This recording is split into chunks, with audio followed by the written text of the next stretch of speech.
put a countdown video on the front of it, so.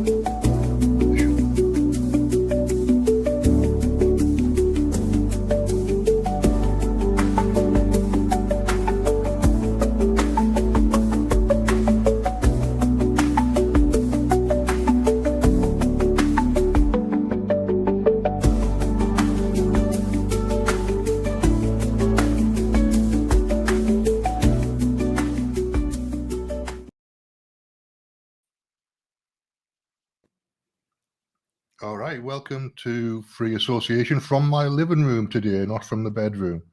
So slight change of location. I thought I'll give the laptop another try. But the only way I can do this, because if I put it on my knee, I'll lose the Wi-Fi signal. So it's on a little stool in front of me, so I'm just looking up at me, which is why everything's a bit kind of blurry and washed out. But it'll do for the time being. It's all right. So I'm here with Lenny Time, Dr. Lenny Time, as is my normal routine. We're doing a conversation about metaphysics. I call it an evening of metaphysical speculation usually. So that's what we'll call this one. And we'll see where we go. I don't know. I haven't got a specific topic lined up. So we'll just start where we start and see where we go. If that's all right with you, Lenny? Sounds good. I can talk about many different types of metaphysical speculation. Awesome. I've been having a conversation online with the philosophy group that I'm part of, and there's one guy in there who's a clinical psychologist, and he's trying to persuade me that I should let go of the I completely and just become an it. Yeah, that's what. But he's enthusiastic about being an it and not an I. So what are his pronouns? Oh, he doesn't do pronouns. Well, he probably has to do pronouns when he's doing his professional stuff, but he doesn't have pronouns for himself. He basically doesn't have an I, so he wants nobody else to have an I. He's got no kind of ego boundaries or whatever. He's got some kind of stuff going on where he's claiming to have lost his ego boundaries, I think. Anybody who's claims to have lost their ego boundaries is an egotist. Yeah, well, he's a bit of a narcissist, so he can't possibly have lost his ego boundaries. But that's what he's claiming anyway. But I've known him for a long time, and I know roughly speaking how his arguments will work. I know he's a behavioralist. Well, bring him on. I'm happy to talk to anyone. Yeah, well, I might do if he wants to come on. He used to come on fairly regularly when I was doing the show on Revolution Radio on was it Tuesday mornings? I used to do it my time. It was very early morning your time, but Tuesday morning about 9 o'clock I used to do a 2-hour round table show for a little while. It didn't last very long because there was only 3 of us. But I lost track of the Revolution. I lost track of the Revolution Radio folks after Mona passed, but I'm sure they're still on the cutting edge of wherever they are.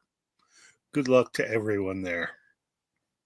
Yeah, I mean, I enjoyed my time there. I might at some point go back there, but I'll have to wait until my kidney transplant happens before I do that. I think probably I've got too many other issues going on. Yeah, it's tough to make a timing thing when your medical health is not right. You just got to put it by ear.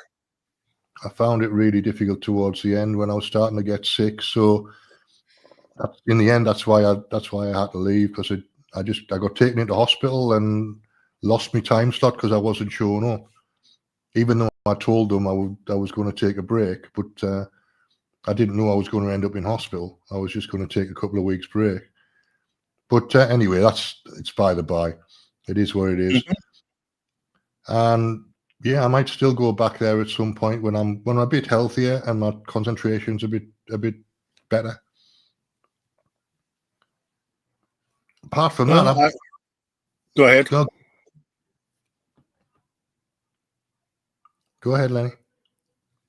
No, I heard from Mitzi recently. She lives in the next town over from me, and she had lost her internet and was trying to find out the phone number of one of the radio people so that she could call in and tell them she couldn't make her show because there was no internet locally.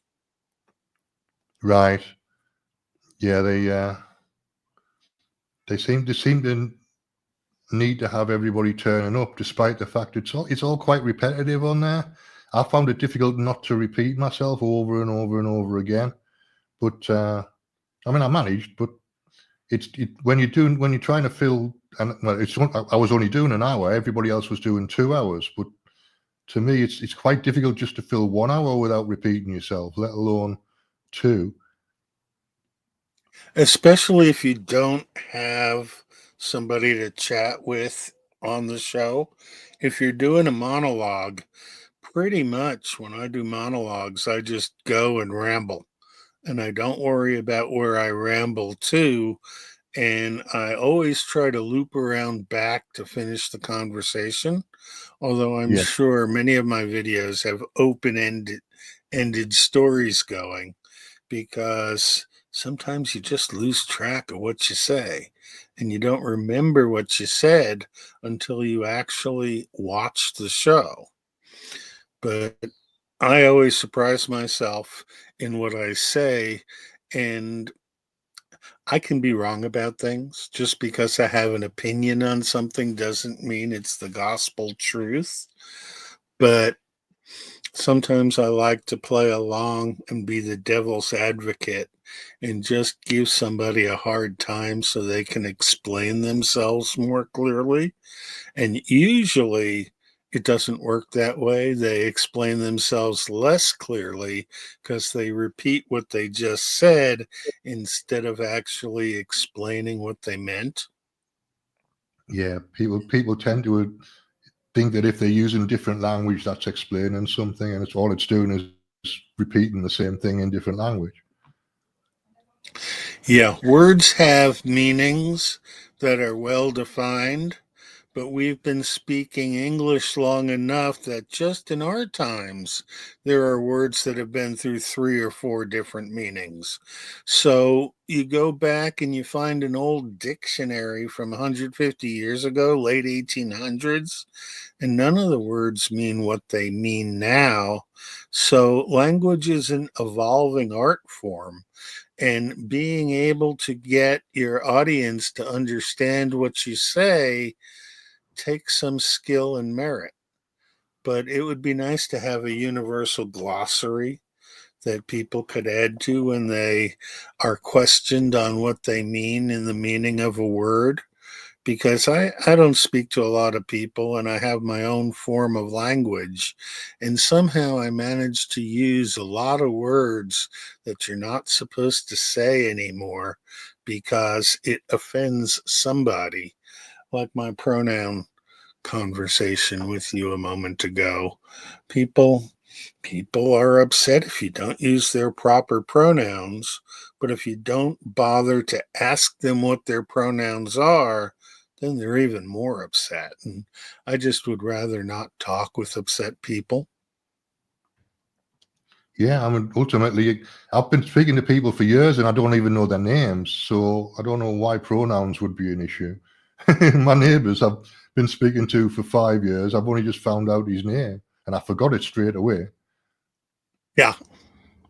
Yeah, my neighbor, I know her name now, but it's been 2 years and I've talked to her maybe half a dozen times. But there's nobody here in this trailer park any longer except me and the neighbor. And so they're doing some work and they're going to fix it up. And they've already raised the rent, but it's still cheaper than what I could get another place for. So that's one of those things that would be nice to figure out a different medium of exchange so we don't have to come up with physical money to pay things like rent and groceries and overhead for life. There ought to be an exchange basis where your time is actually of value instead of needing to sell your time for money at some make work task or meaningless job that provides income but only churns the system just a little bit more. Yeah, I mean, it used to be that people would farm the land and supply, I don't know, vegetables and corn or whatever as an alternative part of the rent or whatever. So it would be partly paid in money and partly paid in goods. But that doesn't seem to work now because nobody's farming. Well, the other thing is the government insists you use their money so they can get a cut of it. And so there's taxes on buying, there's taxes on selling, there's taxes on the property you own, so that you really don't own your own property because you're always paying taxes on it. But if you bought it free and clear with money that's already been taxed, why are they allowed to tax you again? Yeah, I mean, up here in the northeast, we pay ground rent, so you'll pay like £25 a year, just a fairly nominal amount, to the Duke of Northumberland, because the Duke of Northumberland owns all the land, and that's because he was given it after the Norman conquest in 1066. So when William the Conqueror did his thing, he divided it up between 35 or 36 landowners who'd been helpful in getting in Britain, basically. And they still own the same land. The Duke of Northumberland still owns a good chunk of Newcastle and gets ground rent for it. Yeah, the system is so many ways rigged till Sunday that everybody has their little niche. And when they have their little niche, they want to keep the system because they're doing okay in their niche. But I think that we need to find a way to decouple work from living expenses, that it should not require somebody to work their entire week just to pay their own overhead. And I realize that some people's overhead is larger based on their consumption than other people's. If you don't drive a motor vehicle, you're only paying maybe 75% of what people who have a motor vehicle pay because of licensing, gasoline, maintenance, and other extraneous costs, including law enforcement, where every municipality has their own little catch to get those drivers so that they can get revenue out of them, because supplemental revenue source for municipalities is derived through the courts and the legal system. It's a racket. Yeah, most things turn out to be a racket in the end. So what could we do? Is there a way to get off money, or is it so ingrained with everybody that until the financial system stops, they'll try and use money? Is Bitcoin and other tokens a legitimate different thing than money, or is it just a electronic form of money that acts just the same? And I can turn my American dollars into Bitcoin and the numbers look really, really, really, really tiny. Yeah, I bought a Bitcoin about 10 years ago. I was very enthusiastic at the time, and I went out of my way to work out how to buy one, and I had to meet somebody at the shopping centre, and then we went for a cup of tea, and he did something on his computer, and I did something on my computer, and then we had to wait 10 minutes for it to all process, and then I ended up with, it cost me £300 at the time, Okay. which, if I'd been able to hold on to it, would have made me a handsome profit. As it happens, I had to sell it when I got to £500, It's about 6 months or a year later, I got to £500 and I'd ran out of money completely. So the only thing I could do was sell me Bitcoin to even just get enough to live on for the month. So I had to sell it in the end, but I knew it was going to be worth a lot of money, and I got in early. So I think I call that even though I didn't make very much money, I still made, what's that, 60% profit. That's not too bad. So that's not too bad. Yeah, I collected metals over time, and up until like 2006, 2007, I had a regular employment and was buying. So I had platinum and gold and silver and other different types of metal coins. But over the years from 2007 to 2019, I quit drawing income from the system. I went underground and just quit the system entirely because I was fearful for my life in the situation I was in that led me to not be able to competently do the work I was trained to do. And if you can't do your work competently, there's no reason for you to market yourself and do that sort of work.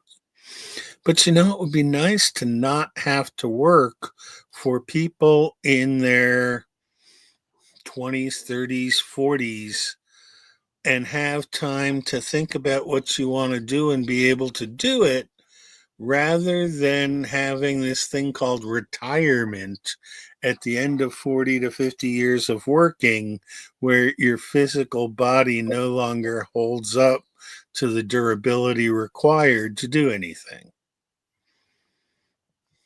Yeah, I'm in a situation at the moment where I've got plenty of time to think, but that was an accident. It wasn't my doing, and I still don't know I don't know what I'm going to do when I get healthy again. I should start thinking about that really now.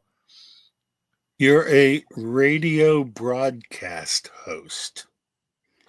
And as we get more and more good conversations, we'll jump off the standard networks and put our own network out and actually draw income from entertainment and education, edumacation, as Mona used to call it. And I really think that if you step back and look at everything we've been taught, it makes sense as a whole package until about the last 10 years. And then the entire package has fallen apart to the point where the only history we really know is about war. And so when you talked about Normandy and how in 1073 they decided how to carve up the land to make it so that they could collect a bounty from their land, and I don't know, there's something wrong with the whole picture. I'm a scientist by training, and I have to believe in my science, chemistry, in order to get the chemistry to work in the laboratory. Because if I'm mixing together chemicals and I don't believe they're going to make the proper outcome, they won't. Now, I can take different chemicals, mix them together, and then monkey around with things like pH and salinity and other things that will help the reaction go. And a lot of times it's just getting rid of the byproducts so that they don't quench the reaction, so that you can have the reaction continually going. And so, if, say, a reaction produces a gas and the gas comes off, that's removed out of the liquid. And when the chemical is used up, that it's not producing any more gas, the bubbles stop, and you know that you finished the duration for that reaction. But finding a mechanism to put things together is not always straightforward. 1, 2, 3, 4, 5. It might be that you got 1 and 4 and now have to figure a way to get from 1 to 4 so that then you can go from 4 to 5 and complete the task. But people don't think about the mechanism for getting things done. And we're at the point where the mechanisms we've been told were true only work if you believe that that is true. And so you can really mess yourself up by changing your beliefs. But if you find out you're wrong and you're carrying a wrong belief, it's incumbent on you to change that belief, because if you don't, you're just going to be wrong. Yeah, I mean, I think with the money conversation, I think if people understood that the Duke of Northumberland was getting ground rent, they might potentially want to do something about it. But until enough people know that it's happening, I mean, the people who are paying ground rent know it's happening, but they've probably forgotten, because it's not very much money and it's once a year. So it's not going to affect. It's not really going to affect anybody who's got a job. You just pay it and forget about it. But you think about it. That's been, that particular thing has been running for 1,000 years. And think about how the population has changed in those 1,000 years, and how many more people are living on site paying ground rent than even 40 or 50 years ago. Yeah, absolutely. When all the new estates that are being built, there's plenty being built in Newcastle. There's a plan to build on the old railway goods yards. They're going to put 400 new houses on there, and they'll all be paying ground rent to the Duke of Northumberland, as well as whatever they're paying to Railtrack and the government. The government's got a share of the company that's building them, so they'll get a share of the profit as well, I would think. Well, I'm kind of torn on the human footprint of where it actually belongs, because there's no question in my mind that human action affects the mechanism of the earth. And as we spread out on lands that haven't been settled before, we end up taking out trees and animals and other things that used to live there and replacing them with human and human type stuff. And it takes a while to reach a point where nature doesn't function anymore. But most cities in the world are beyond that point.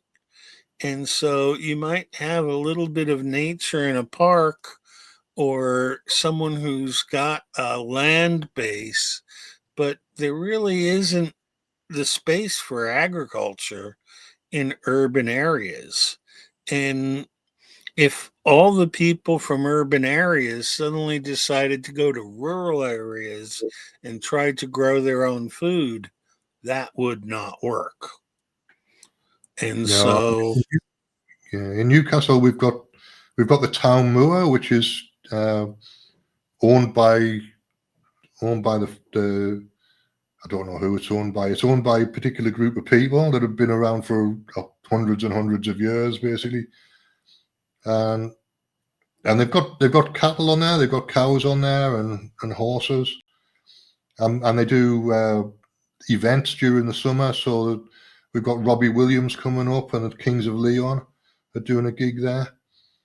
But it's mostly farmland. There's a travelling fair comes in once a year as well, at the end of June, called the Hoppins, which is the biggest travelling fairground in Europe.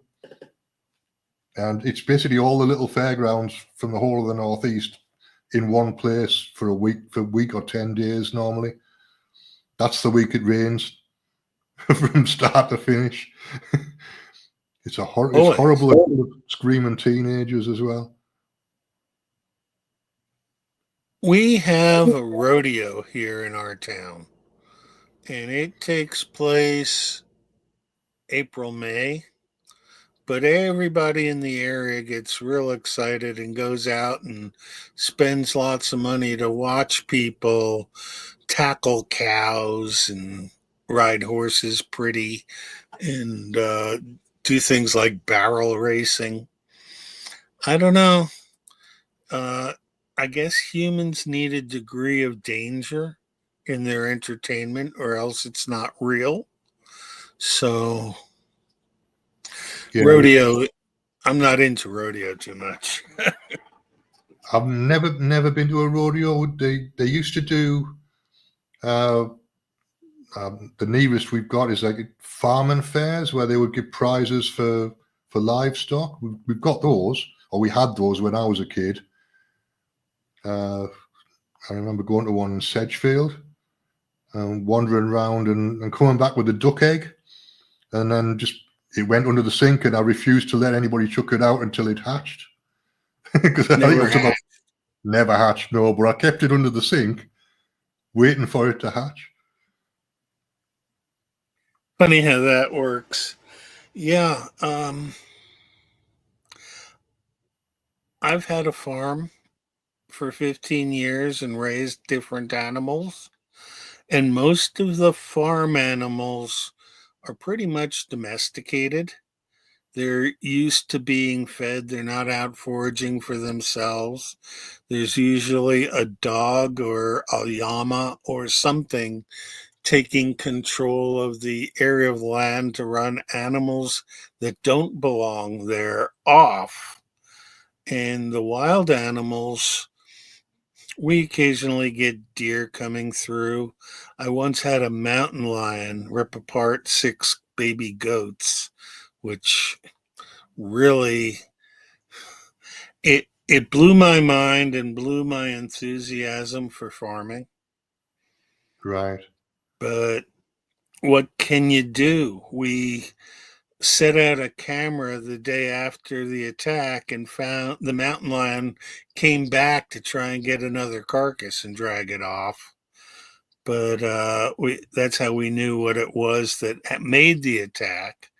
And then we got an offer from a local hunter to go take it out. But, it's not the mountain lion's fault. It's the fact that people in the sprawl have gone to places to live that are more and more away from other people. And that's where the wild animals are living.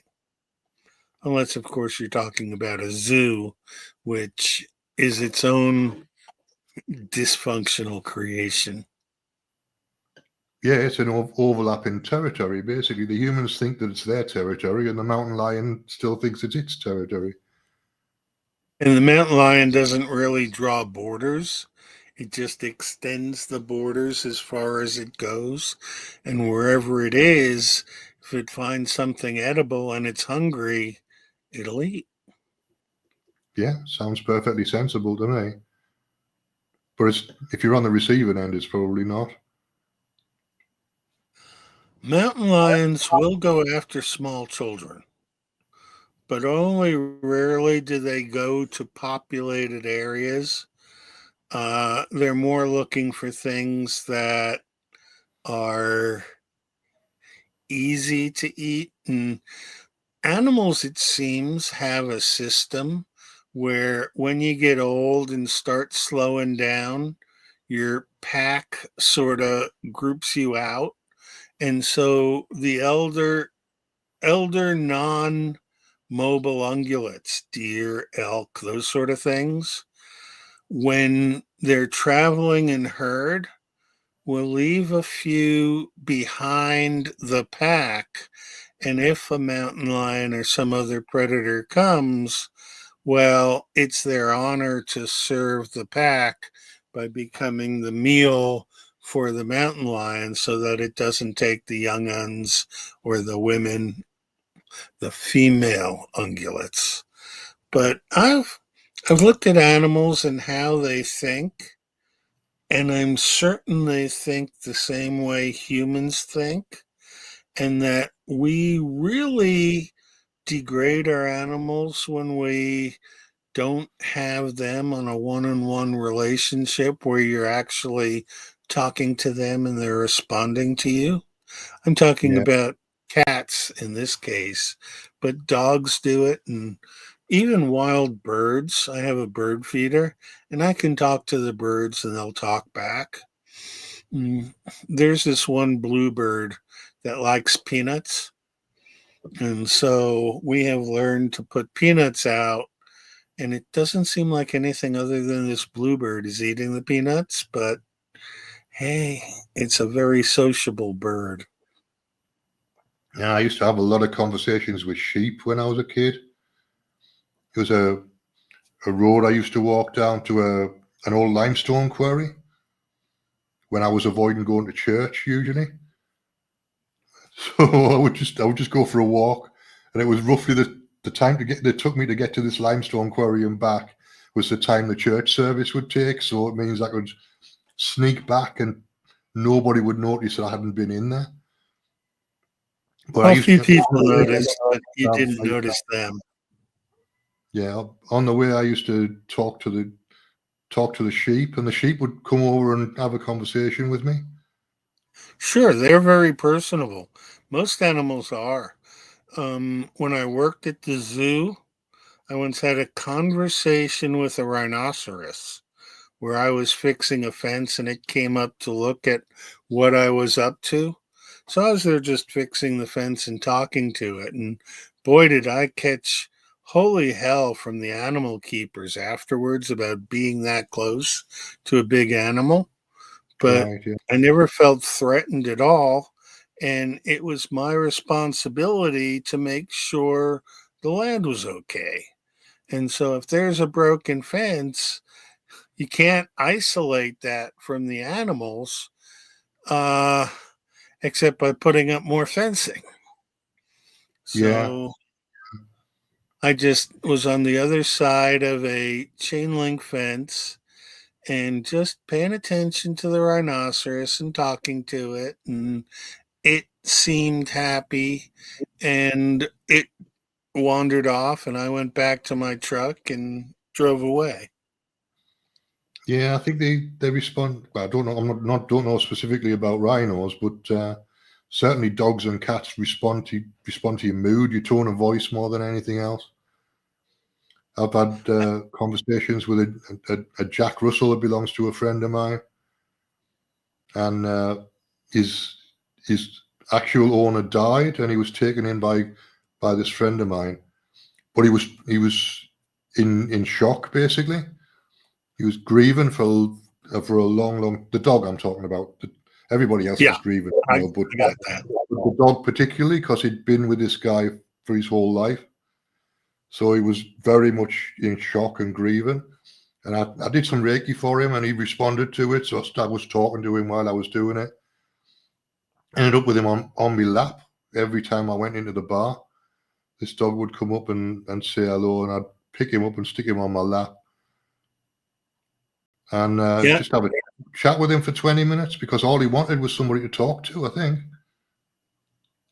yeah, that's the way animals are. They like the attention that you give them, and it's the tone of voice. Although my cat here talks back to me, and I think she's trying to imitate the English. And Right. when I did the radio show, I had a cat that I was attached to that I had to abandon because I left to do a trip and never came back. It's Right. one of Yeah. those things that mentally I sent out images to the cat that I was okay, but it's like Reiki. If the cat was attuned, it probably got those images. It was fed and cared for where I left it. It wasn't like I abandoned it to the wild, but my intention had been to go back, and then different sequences of events happened. And by the time I had the option of going back, I had another place to go and different things that were in my mindset. It was my advance from being full hermit to starting to come back into the population. Although I'm not sure the population is inclusive of people like you and I think that the population is mostly the normies who believe what they were taught and follow through to make the system work. But it's a pyramid system, and the people on top take advantage of the people on bottom. It'd be nice if you could just flip the people over and have the people in positions of power be of service to the whole group and not have the power structure be determined by war. But then again, history is just the story of war. Yeah, it's very, very much arguments over boundaries and territory, basically, and resources. It always seems to be just over resources, no matter how many times people put a spin on it. It always comes down to whatever's in the ground, wherever it is you're fighting. It's whatever's in the ground. That's what people want. Although they don't even seem to realize it anymore, because the creation of the things we use is no longer in our own hands. I'm looking around my apartment and thinking how many things in here I have actually made myself. And other than some of the potions and salves and other things that are extraction of plant matter, nothing here is anything I've made. I do have a bag that Mona made and gave me, and some other personal items that I've acquired over the way, but back 100 years ago when people were living in farms and feeding themselves, almost everything they had came from what they could make. Yeah, and it would all be within a couple of mile radius of wherever they were living. That's the resources you had available, so that's what you used. I even remember growing up when fruits were only available in the market seasonally. And so oranges would be shipped from Florida up to the Northeast January, February, March. If you wanted an orange in August, forget it. There were no oranges. They grew ripe and done well before then. But nowadays, you're hungry, you go to the market, you've got many, many choices of food. And then those things called refrigerators come in, and you have a way of storing your food. And so, not really requiring us to hunt and gather anymore, is it? Well, gathering is the only gathering I do is to get to the local supermarket, and my fruit comes from Morocco, so it's Morocco or Tunisia or one of those North African places. I think it's the place that they grow it mostly, and it's very nice though, very nice fruit. But Well, here in the Pacific Northwest of the United States, yesterday I was picking ripe plums and then went another quarter of a mile and had ripe blackberries. And so the fact that we still have trees and bushes producing things that people can walk past and harvest is very, very unusual for this day and age. yeah, we used to do that. We used to do that when I was a kid.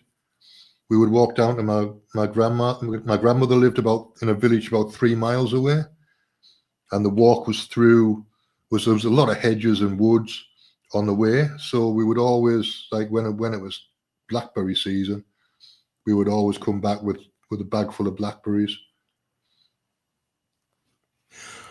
I take part in mushroom season, and that's in the fall after it starts raining. and we get a wealth of edible mushrooms here, and also a few of the silly ones. And then in the spring, there's a different set of mushrooms that come out that are also edible. But the spring mushrooms and the fall mushrooms are different species entirely. Yeah, good. Yeah, they would. Do they talk to each other? Do you think? I mean, I see all these things about mushrooms and spreading underground on a big network of, I don't know what you call it, mycelium or whatever it is. Mycelium, yes. Mycelium are actually the roots of the mushrooms. And there is a whole underground conversation that goes on between the mushrooms, the trees, and the small animals, the worms and beetles and other things in the ground. And it's almost a three-way exchange where the bugs can come and bring things, and that allows the tree's roots to start excreting sugars, and those sugars are picked up by the mushrooms, which then use them for the physical substance they grow from. And when they are ripe, they spit out the heads, and the mushroom heads, which is what we eat, the bugs eat also. And in fact, if you take a knife and you cut the mushroom right across the stem and you turn it over and look at the stem, if there are holes in the stem going vertical right into the stem, the bugs have beat you to the mushroom. Right. Yeah, it makes sense because it would be in their interest if they like to eat mushrooms, it would be in their interest to carry whatever they're carrying or signal to the trees or whatever to produce the sugar that produces the mushrooms. Yep. And it works in a symbiotic relationship so that every participant in the game gets what they need to keep the circle of life going. And the key aspect to making it go is the water. You don't need a lot of water, but if it's too dry, the mushrooms won't grow at all. And so they can hold on to their water and be sort of spongy. But here it takes 2 or 3 good rains to get things started. And you almost want to go out daily because yesterday's mushrooms will already be bug eaten. But this morning's mushrooms, if they popped out of the ground at 6:30 or 7 a.m., they are of significant size by 10:30, 11. And usually by the afternoon, the bugs have started searching for them. But again, it depends on the type of mushroom and what it's encased in. Mushrooms that grow mostly underground and just pop up a little bit on the surface, you might have to dig for. Truffles, you have to dig quite a ways to get down to, but they're well worth the time if you know of a truffle patch. And in the forest, you're going to find a lot more mushrooms than you are in a place that has too much access to the sun. But there's a lot written about mushrooms, and the preparation of mushrooms is really cool, but you gotta be careful because there are poisonous mushrooms and the dosage matters. Some mushrooms you don't even want to eat a little bit because there's some sort of poison in the mushroom that once it gets into your system locks things down. But Right. things differ a lot. And when I was eating a lot of wild mushrooms, I had way more resistance to the toxins of those wild mushrooms. Then after a while, you get to go out only so often. Some of the things that I used to eat a lot, I don't eat anymore because my body doesn't have the capacity to deal with them. Whereas I used to be robust and virile and part of a mushroom club that went out every weekend in the fall and actually caught as much as we could get, brought them all together, sat down with the books and identified them. And most of the people knew what they were after. And always everybody in the group went home with at least one meal and some with much greater. I learned how to dry mushrooms, and that was a good skill, but every area is different, and it takes 3 or 4 good years in a place before you find where the best mushroom patches are and go out and do your harvest. But mushroom hunters do not tell each other where their places are because Right. There's too much then competition. your place gets harvested real quick. We also had some problems with immigrants back 10, 15 years ago where they'd go into an area and instead of leaving stems and not taking everything, they'd just mow out an area and take all the mushrooms they could find.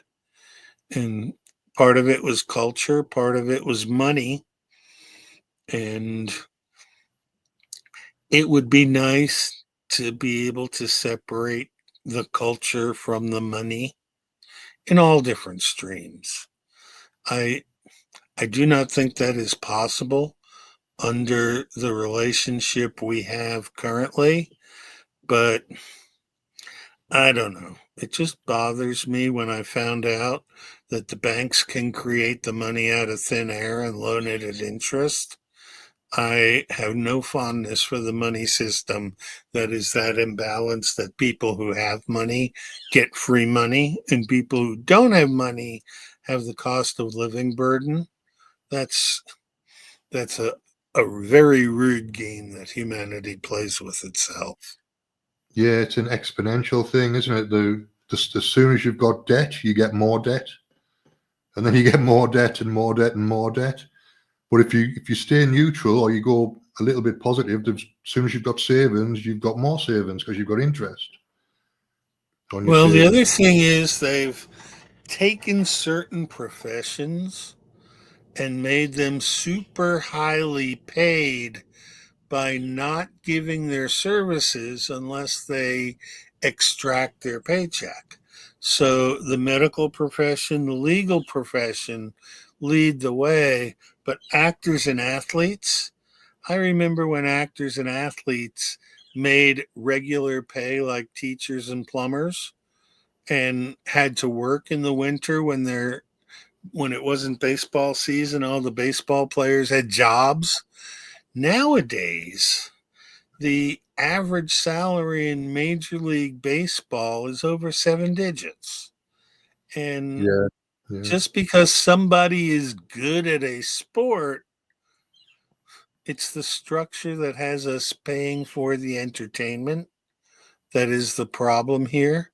And so coming up with entertainment that is worthwhile for our time, we should be compensated for as well as athletes and actors are. Musicians are another one. You go to see a band and you're paying what, $20, $30 a ticket for an average band, and maybe yeah. $100 a ticket for a real premier band.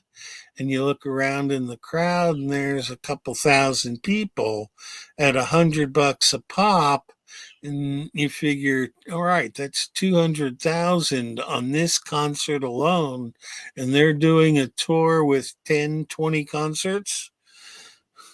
But I guess there are people to be paid from that also. It's just not the band on stage. You've got ticket sellers and ushers and people who clean up and all sorts of things. Yeah. It's just, it'd be nice to metaphysically design a totally different system that didn't require that. Not that we have to go to that system and actually change everybody's lifestyle suddenly, but just to know that there's another better way of doing things.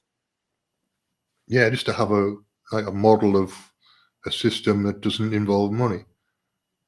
Yeah.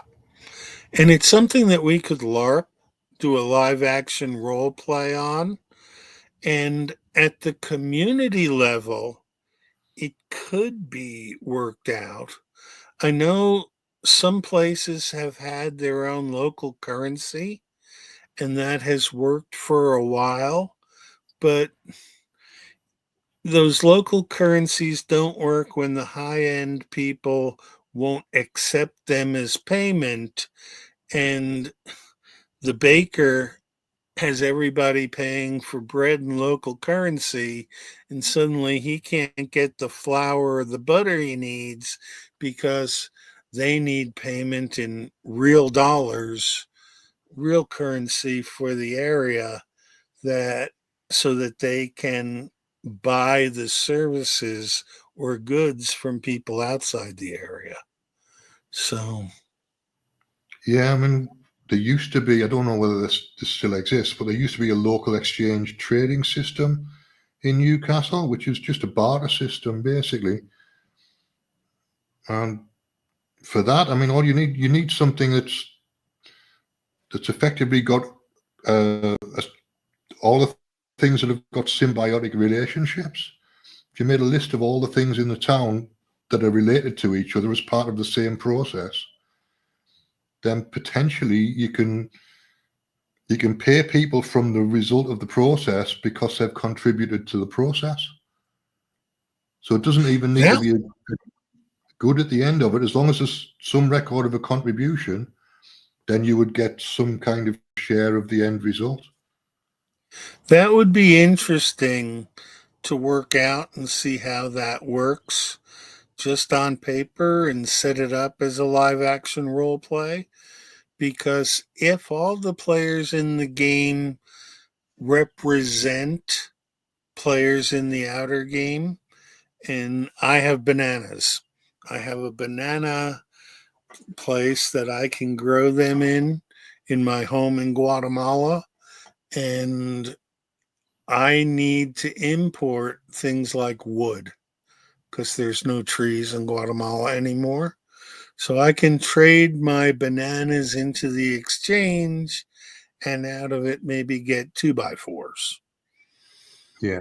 But the fact that different people need different things, I wonder what level it doesn't balance anymore. Because I could see a community based in a farm area with 30, 40 families having enough to cover everything that the people in that area need to have supplied for their life.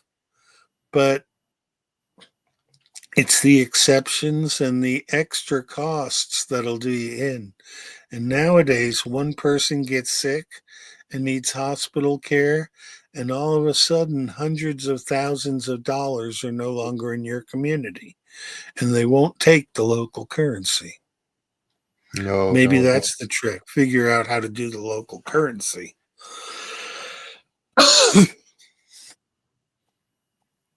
Yeah, I mean, it's something to think about. For a while, I was thinking about a conference, a Metaphysics of Money conference. This is a couple of years ago. We never got anywhere, but it was an idea I was playing with. But yeah, if you want to do some kind of live action role play and set up a few conversations along the way that are based around metaphysics of money, I'd be up for that. Well, the thing we should do then is bring in a few people, talk to them like we talked to Harris last time, a fortnight ago, and find out what they do and where they're from and that, and then take the gathering of maybe a half a dozen to a dozen people, bring them all into one roundtable session and really hit the topic hard, and then encourage the listeners to voice their opinion in the chat and in the comment section, and then bring in listeners who have good ideas and interview them and have round 2 and round 3. And if we keep track of it, we'll figure out what each person needs to keep them going in a system where everybody needs something different. Yeah. It's just a matter of, I suppose it's just a matter of finding out, isn't it? As much as anything. And then once you've found out what people need, what they, as a kind of minimum level, then once you've identified that, it's more likely to show up. Yeah, it's like the supermarkets have dairy products, and the dairy products come from farms, or from dairies. The dairy itself is a collection of cattle and a bunch of milking stalls and a production facility to separate the milk and make products like cheese and ice cream, yogurt, and different things. But you'd almost need one of those dairies for each different community, unless you have a bigger dairy serving multiple communities. But it takes land to run cattle, and you got to feed them. And milking cattle is not the easiest task in the world. I milk goats. I never had to milk a cow. I had a cow, but it was a beef cow, not a dairy cow. And you need people who are experts at being able to run the mechanism of production in the facility for where things stay. So I don't know. It might be worth starting with just a smaller group of individuals, figuring out what they need and finding what everybody needs in common. And then also tracking not what they need in common, but what they need as an individual. Because we all need food and water, but I need books. If I'm Yeah, not I in need a books place as where I well. have books, I'm not comfortable. Not that I can't do things without books, but I make it a point every day to turn off my computer and pick up a book and read at least a chapter or two. Depends on the length of chapters. Yeah, and I don't do that. I go through phases with books. So, well, with fiction books particularly. So during the winter, in the darkest days of the winter, I'll read, and usually at the height of the summer, I'll read. But I haven't done very much reading this summer. So, excuse me. Because So the next time I pick up a book and really concentrate on it's probably going to be the winter, I would imagine, because I would have been, if I was going to read, I would have been reading by now. I am reading a book currently by Tom Clancy called Rainbow Six. And right? it was written in 1998. And it's talking about terrorists preparing a viral terrorist attack. And it's almost the game plan for COVID. Yeah, But in 1998, there wasn't that meme in the general population that everybody knew about. I wonder if there's some solutions in this Clancy novel that I'm reading that can be applied to the issue of the medical profession currently, which I think has been extremely disingenuous in its presentation of what's okay and what's not okay. Yeah, they've certainly got their priorities mixed up a little bit. All right, we're coming to the hour mark, Lenny. Are you still on Minds? That's the place for people to find you, isn't it? Yeah, that's a good place for them to find me. And there's a link on Minds to my New Way website.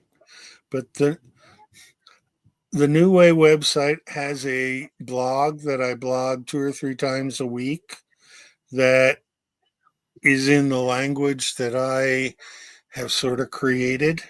And so a lot of people reading the blog might be put off by the fact that you have to think to make sense of it. But then on other pages, I have descriptions and accounts of things like how to have a fringe encounter and getting people on the show to talk to each other and bringing groups together for these roundtables. I think will be a very, very good way for all of us to up our game.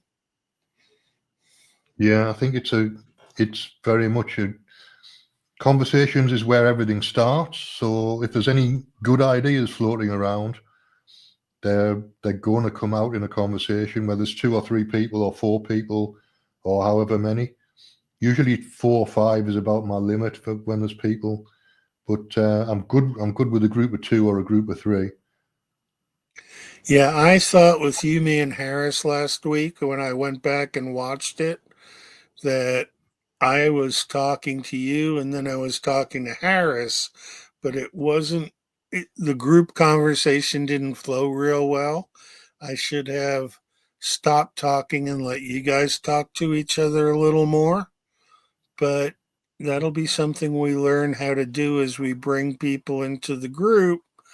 And group comfort level with each other is real important because, as you know, in philosophy, we tend to disagree about some pretty major things. Yeah, And being able to disagree civilly, listen to people's points, and concede the points that are accurate from a different perspective. I think that's going to take us more down our metaphysical road than just having people watch you and I talk. And if anybody listening wants to join our conversation, just let Dennis or I know. And if you can find me on Discord also. The Mad Doctor Time has a place called The New Way, but I'm using Discord now more than I have used it since I quit the radio show. That was right. about 5, 6 years ago. So it's not easy. I don't remember all the tricks I used to know, but my server in Discord has a lot of material from way back when that we could dive into if we need to see what we were talking about 6 or 7 years ago and see if it's still relevant. Although I have noticed that YouTube has taken about half of what I have linked off, and instead I just have the shit emoji in its Right. place. Yeah, the perils of policy, whatever policy that might be, freedom of speech policy or lack of freedom of speech, probably. All right, my friend, good talk to you. I'll All right. talk to you again for certain in a fortnight. But if you want to talk before then, we can make that happen too. All right. I'll look forward to it, Lenny. All right. Thanks for coming in, Matt. Appreciate it.